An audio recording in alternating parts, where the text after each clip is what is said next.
सिंध के वज़ीर तालीम सरदार शाह ने अनोखा कारनामा सर अंजाम दे दिया। स्कूल्स की बिल्डिंग्स बन गई, इमारतें मुकम्मल हो गई, अरबों रुपए की बचत हो गई, किताब बच्चों को पहुंच गए, फर्नीचर अवेलेबल है और काफ़ी तालीम सिंध आगे है। बस एक नोटिफिकेशन की ज़रूरत थी जो वज़ीर तालीम सिंध ने अपने ऊपर बोझ उतार दिया और वो नोटिफिकेशन निकाल दिया।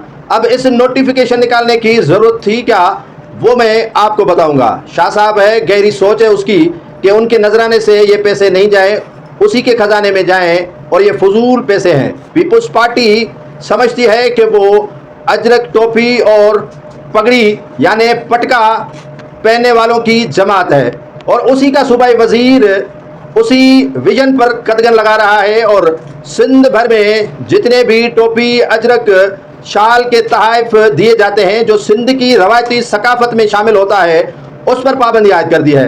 मेहमान को क्या पता कि सिंध की सकाफत क्या है और इसी तरह सरदार शाह को भी क्या पता कि सिंध की सकाफत क्या है।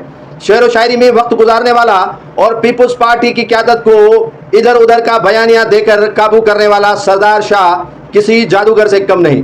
सरदार शाह बोल बच्चन ऐसे देता है जैसे आप समझ लें कि आपके जेब में वो मौजूद है, लेकिन सरदार शाह ने वो कारनामा सरअंजाम दे रखा है जो गैर भी नहीं दे सकते हैं। मुशर्रफ के काले दौर में, अयूब के काले दौर में, याया के काले दौर में और ज़ियाई काले दौर में भी टोपी अजरक पर इस तरह का कदगन नहीं लगाया गया जिस तरह का कदगन सैयद सरदार शाह ने लगाया है। सरदार शाह ने नोटिफिकेशन के जरिए मना किया है कि कोई भी इदारा का सरबराह किसी फंक्शन के जरिए टोपी अजरक और शाल के तहफ़ किसी मेहमान को नहीं देगा।